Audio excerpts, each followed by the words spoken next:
And just to acknowledge people who might be just coming into the session, haven't joined us yet today, please feel free to acknowledge the country that you're joining from in the chat while we're getting ready to hear from Margaret, and introduce yourself a bit. We love to know who's here, where you're from, and what you're excited about for today.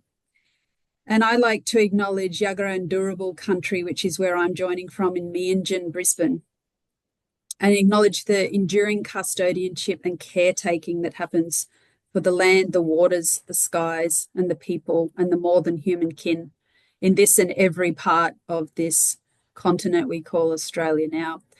So I would like to introduce our keynote speaker, Dr. Margaret Harvey. We met last year and I was just so excited by Margaret's work, and when we started to plan for this symposium, we thought she would be the absolute perfect keynote presenter. So thank you so much, Margaret, for accepting our offer. And I would love to talk for about 15 minutes about her bio, but I'm just going to give you a little highlight and then you get to experience the real person.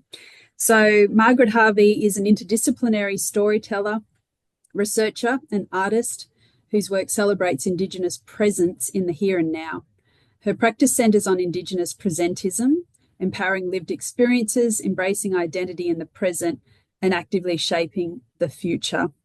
Her work is a celebration of island and recognition of identity in relation to the waters, land, and skies that shape us, and a call to embrace the transformative power of storytelling, both as an act of presence and agency.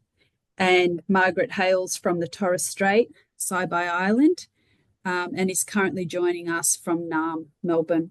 So over to you, Margaret. We're really looking forward to what you have to share with us, and take it away. Thank you. Thank you. Thanks for that introduction, Naomi. Thank you for inviting me to be part of Storytelling for Justice. I think there were some really important conversations that were had during the day and workshops.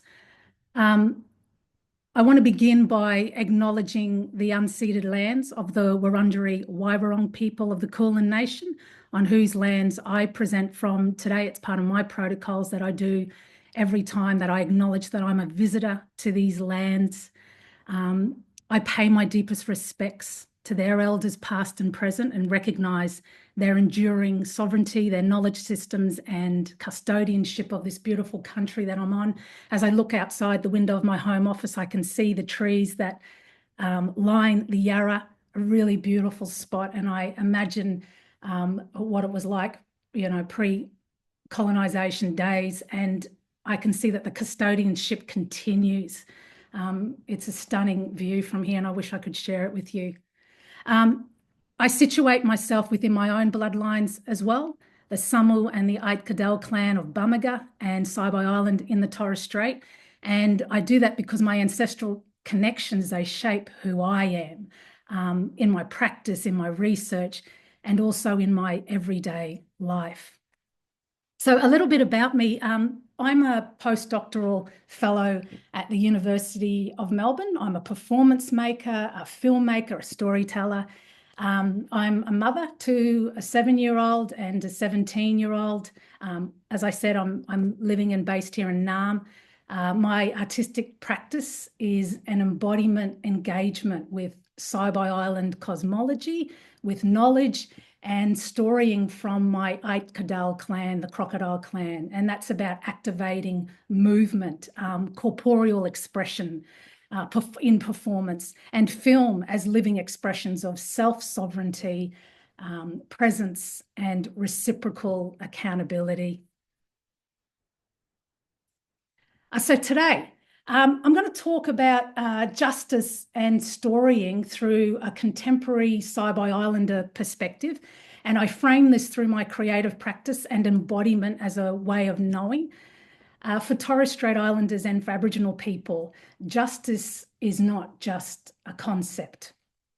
It's a lived struggle against colonial policies that have long denied our right to a whole and thriving life. The fight is real.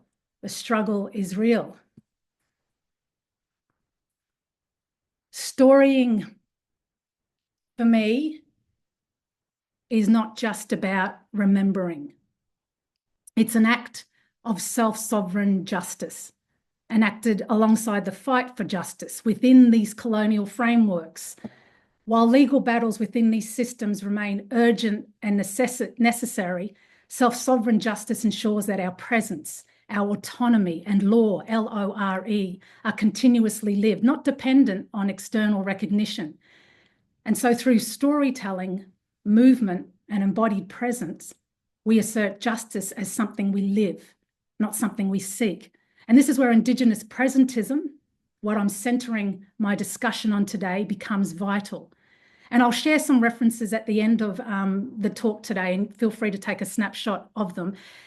In terms of Indigenous presentism, I've been sort of further building on this concept, drawing from Nima Githair's concept of Afro-presentism, which rejects these narratives of Black existence as only rooted in struggle and instead asserts a thriving creative present. Indigenous presentism similarly refuses to position Indigenous life solely within survival or loss. It shifts the focus from justice as something to be attained in the future to justice as something already unfolding in the present. Indigenous knowledge, agency, and creative autonomy are not remnants of the past or even distant possibilities. They're active, dynamic forces shaping the world today. And in the wake of the Voice referendum and ongoing climate justice battles, such as the Torres Strait UN victory and the Saibai Island class action against the Australian government, our communities continue to fight, not just for ourselves, but for future generations. And these struggles for justice, land, and climate action are urgent and they're necessary. And the dominant discourse around justice often operates within a framework of repair, of brokenness. Justice is framed as something that must be restored after harm has been done. Now, important as this is, it keeps justice tied to colonial legacies, as if Indigenous people only exist in relation to what has been taken from us, in deficit. But justice is also about ensuring our authority over ourselves, our creative autonomy, and thriving presence exist beyond colonial systems validation. It's about how we live, create, how we shape our futures on our terms, how we shape the present moment, as Auntie Marianne beautifully reminded us of this morning, grounded in self-determination and the enduring strength of our cultures. Now, this isn't new for Indigenous communities. We've always practiced self-autonomy and sovereignty, adapting to political, environmental, and social shifts without waiting for permission. The challenge now, and what the focus of this presentation is how we exist fully in the present, asserting inherent power, not just as a reaction to colonial legacies, but as a thriving, self-determined force of abundance, of creation and renewal. And as a mother, as a daughter, a partner, a sister, an auntie, an artist, researcher, a community member, the question is not how I hold space for others. That's something we do. That's a given. It's a part of what Indigenous women have always done. The big question for me, and was part of the unpacking of Indigenous presentism, was how I hold space for myself.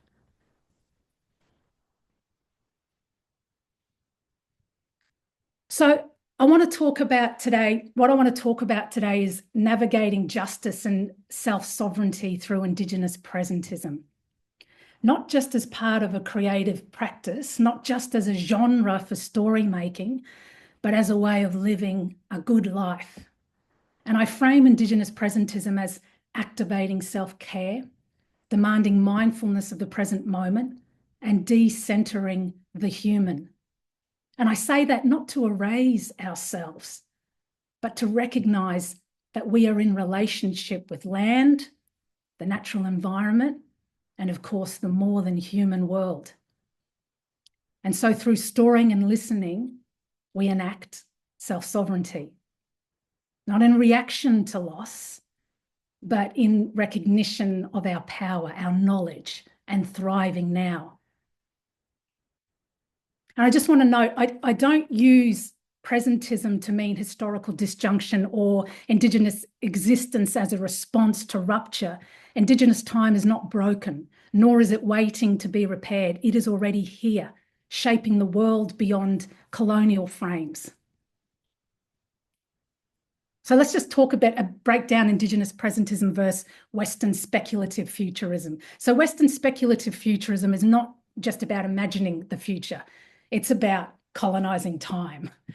It's treating the future as an empty space to be claimed, to be mapped and controlled. It projects time as linear, as distant and awaiting discovery, much like the colonial imagination did with land. Delinking from this is Indigenous futurism, which refuses this logic. It's not about conquest or extraction. It's about self-determined possibilities, expanding Indigenous presence beyond these imposed constraints. Indigenous futurism does not dream of survival. It asserts agency, imagination, and the radical act of existing on our own terms. And yet, the future is not somewhere we are waiting to arrive. It's already here. And this is the power of Indigenous presentism. It's not a reaction to a rupture, but it's an active, autonomous way of being and of cultivating the present moment. It affirms that our presence, whatever our individual lived experiences may be, is valid, sovereign, is already shaping the world in real time. The present is not a bridge between the past and the future, this transitionary moment. It's this dynamic, unfolding force of storying, of movement, relationality. In my practice, the human journey is not about waiting for the future. It's about unveiling, seeing the unseen, held in storying, land, movement, and the ever-present now. So I want to tell you all a story, and I suppose it's a case study, if you will, where Indigenous presentism comes alive. 15 years ago, I was gifted the myth of Usalal from a senior cultural knowledge custodian of my clan, the Aitkadal clan, from our Walter Wire. And this is him here. He'll love this photo. And he told me, go and interpret this myth of Usalal. Now, I didn't know what to do with it at the time, and I'd like to put in a trigger warning that this myth, this story has gendered violence. And I'll give a bit of an outline of the story a little bit later, and I'll also give a trigger warning there as well, so people can switch off their sound and walk away. And so my first question when I got this myth was, what am I going to do with this gendered violence story that ends in death? But what my senior knowledge custodians have taught me is that within the lens of Saibai ways of doing, this was not just the passing on of a story, but an invitation into a living practice, one that would illuminate my pathways to ancestors. And it wasn't until a pivotal moment, a transformative moment happened in my life 7 years ago that my interpretation of this myth, this story, was realised. And this pivotal moment brought with it a recognition that storying is not fixed. It's relational. It's unfolding in dialogue with the natural environment, ancestors, and my lived experiences. It's unfolding right now in this present moment. And I'll go into that in a moment. But the big question for me after this pivotal, transformative time in my life was, as a contemporary mainland Saibai woman, how do I interpret this myth through my lived experience in the concrete and steel that surrounds me here? How do I embody and story Usalal in my present? And so I thought about the Saibayan ancestral performative knowledge practice of Giril, It's not a part of my practice. It's not something that I learned as a child. You see, Girl is knowledge through embedded storytelling, and the word dance cannot encapsulate what Girl means and what it represents within Saibai cosmology. It's a living repository of knowledge. It's encoded in movement, chant, regalia, and song. And my PhD centered Girl and centered the voices of my elders speaking around this performative practice. I'm just going to share a short extract from the doco that I made for my PhD. I made it with our Jeff Anabawaya, and he's talking here about Girl. There'll be sound in this, so just yell out in the comments if it's not working for you. We are sharing with you not only dancing, but the very core of an ingredient of our oral culture. And these are found and united together, cemented together by our languages. Kapukut murang tamulpa. Sewa pura bua ina Torres Strait husband la pura kuman kapua dat. Naigai kuki zeya sager. Damoro suzuku batam diamu la du wata kui kuris wata kut. Maluada dapar giba pura urui pura kawa pura alpa in Torres Strait husband la. Our languages are the languages of your soul. In your mother's womb, you first become a member of a clan. In your dying day, you will imitate the totems of your clan before passing. Language is the very core that explains the identity of our people. But ladies and gentlemen, the world of the Torres Strait Islanders goes beyond. Even in death, they're with us. And we summon them with the opening show known as Hidiwaina. In the Eastern Islands known as Babanem or Babana, before the dancing will take part.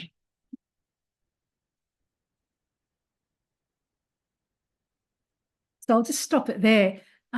With what Albert Jeffer was saying, that visceral embodied connection between thought, between movement and emotion offers a powerful way to illustrate that Saibai storying is not just cognitive, but deeply bodily. Girl acknowledges the more than human world, that knowledge and memory are embedded in the natural environment. We are sharing.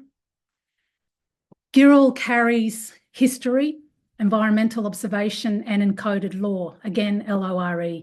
And story is not just how we remember, it's how we teach, how we pass on, how we adapt. Indigenous storying has always been a scientific methodology. It holds knowledge of the land, the sky, the water, the seasons, the tides. And the difference is we tell it through movement, through song, oral narrative, through relational listening. And here's the thing, if you don't listen to the story, you miss the science. The wisdom is in the story. And Western science is finally catching up. But Saibai Island has never needed a research paper to tell us the water was coming and still is coming, that tidal waves will continue to inundate our island communities until they disappear.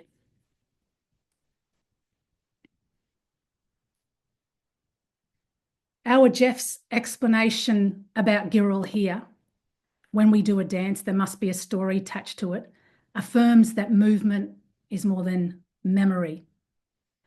Embodied knowledge resists colonial fixity, ensuring that Saibai narratives, they're not only remembered, but they're lived, they're renewed, and they're made present through movement. So like Girl, my contemporary practice of embodiment is a living archive. It is informed by Girl. These images are from my practice-based research project, which is called The Dark Matter of Usalal. This is my interpretation of the myth. It's in development now, and it's also, I'm in its third development right at this present over the next 2 weeks, where movement is not just expression, it's a way of knowing, a conduit through which story, memory, and ancestral presence flow, shaping both the seen and the unseen worlds. My practice, my ways of being, is deeply rooted in our contemporary Saibai perspectives, engaging with Bami, which is knowledge, and relational accountability as living forces of justice and storying. And I'm guided by the wisdom of these two senior cultural knowledge custodians, our Jeffa and our Walter. And as custodians of this knowledge, they entrust me with the responsibility of interpreting. And I want to highlight that I'm not a custodian of this knowledge. I'm a messenger. That's my role. And it's in this space that Indigenous presentism emerges as this vital framework. So I'll tell you briefly about the myth, another trigger warning. I'll go into it a little bit further, so please feel free to turn off your sound or step away. The Saibai myth of Usalal tells the story of this young woman. She's barely past adolescence, probably closer to my oldest son's age, whose allure captivated her community, but ultimately led to her isolation, her suffering, and her death. And her story unfolds in this space dominated by her uncle's authority and her mother's love, underscoring this tension between patriarchal control and a maternal connection. And so at the end of the myth, as Usalal lay dying and she looks up to the sky and she watches the clouds move this way and that way, there's this beautiful language song, and interpreted to English, she says, "Ama ama," which means mother, ama, ama, the clouds move this way and that way. Alas, ama ama, the clouds move. And it reveals this layers of defiance, of isolation, and familial complexity within Saibai and cosmology. Just to reiterate again, Indigenous presentism reminds us that storying is not about being trapped in the past. It's an active force that shapes the present. So with that in mind, this is not just a gendered violence story. It's not just a story of suffering or loss. The myth is a map that unveils a deeper, profound meaning. Justice is not just about what has been taken. It's about how we exist now and how we enact presence as power through story, through movement, through being. So my question that I asked 5 minutes ago, how do I, as a contemporary mainlander Saibai Islander, how do I engage with Usalal, this myth? How does this myth live in my body and in the ways that I move through the world? Within Saibai Island cosmology, presence is not just about the human, it is about our kin-centric existence.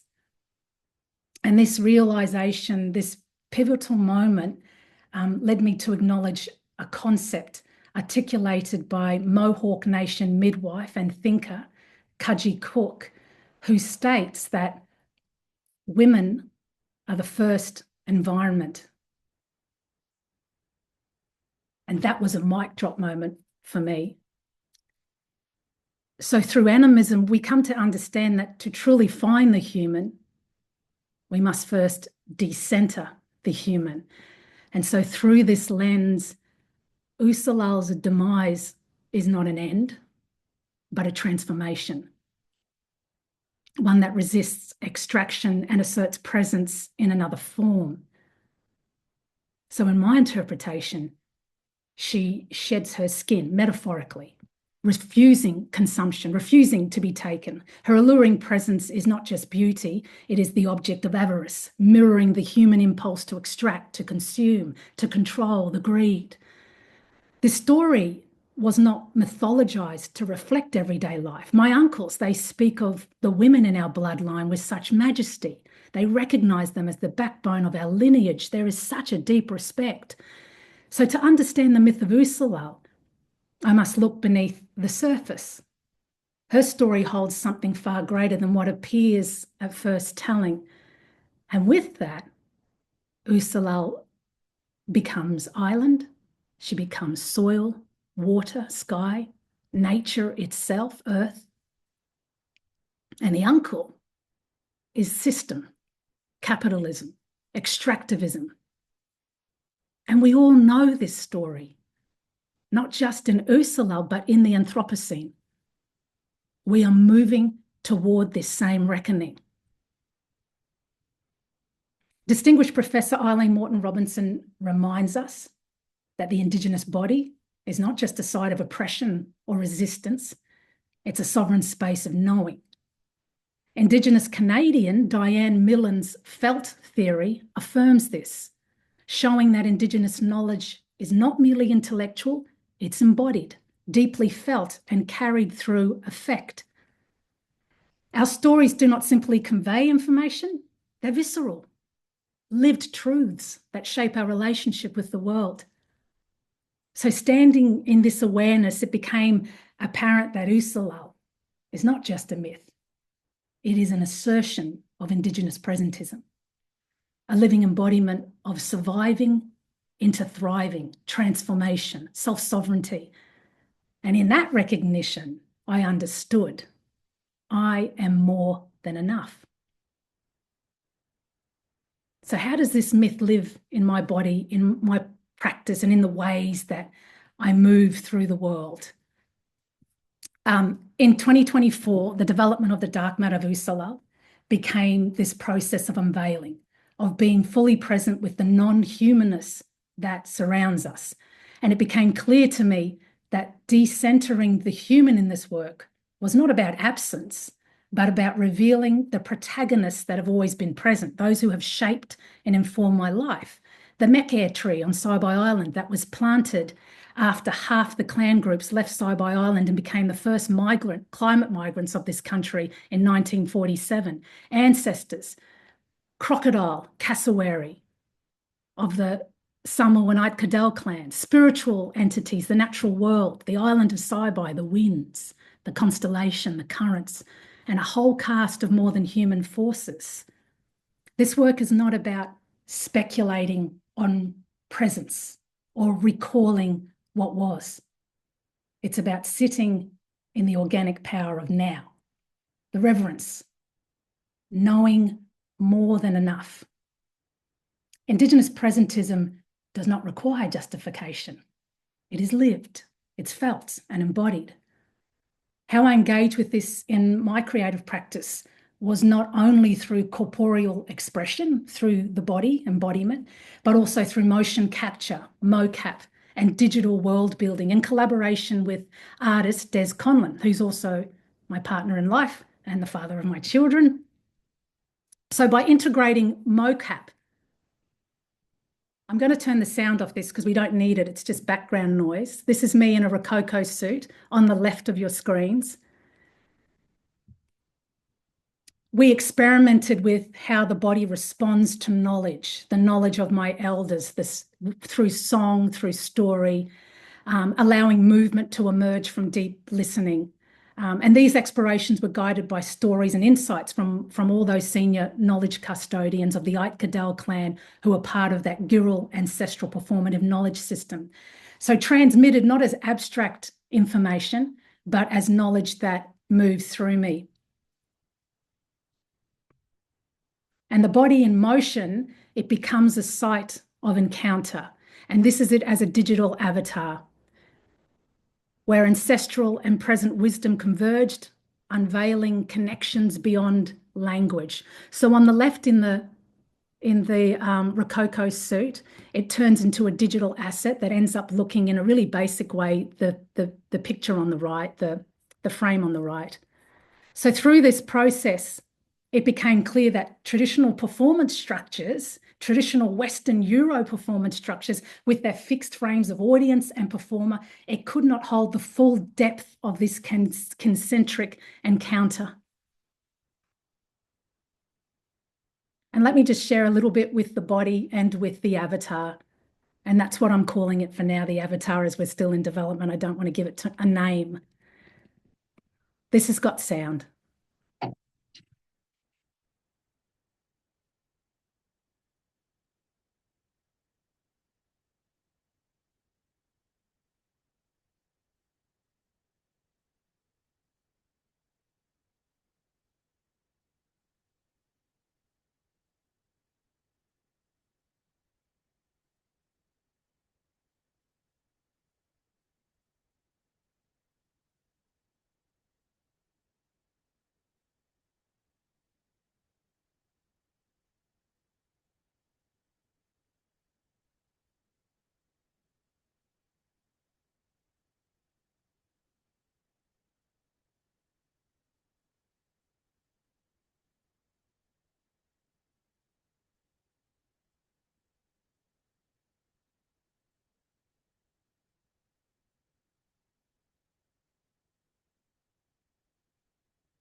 And so this embodiment, I've just turned the sound down to everyone. This embodiment was born from the Macquarie tree story that was planted that I just mentioned earlier, both in the Rococo suit on the left and also the live, what you see of the live body in the space. So mocap and digital visual elements, they opened up a different way of being with the story, one that allowed for scale, allows for immersion and a deeper engagement with presence beyond the physical stage. And rather than containment, these technologies offered expansion, an opportunity to unveil Usalal's world, the unseen world that surrounds me on its own terms in the present moment. And we can see it play out with more of these images of the ancestors' world.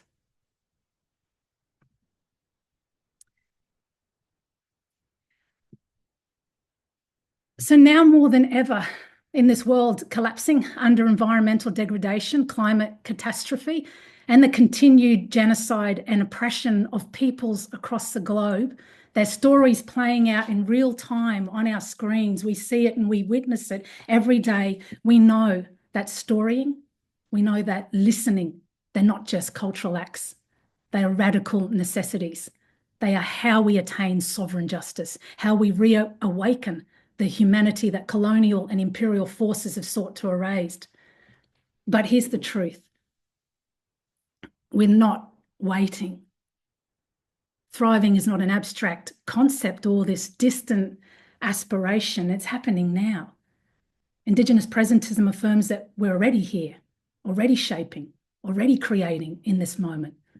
It's not about surviving the present so that justice might come. It's about enacting justice in real time through the ways that we story, we move, and we exist in full sovereignty. For 15 years, my work with the myth of Usalal has revealed that myth is a map, not to the past, not to the future, but to the power of now. It's guided me into presence, into the embodied knowing that I don't just sit on the shoulders of giants. As our Jeff says, I jump from there, taking everyone with me. And so I leave you with this. Indigenous presentism is not a bridge. It's not a transitionary moment. It's a presence embodied. It's how we story justice into existence, how we shape reality on our own terms and the here and the now. Essa, thank you.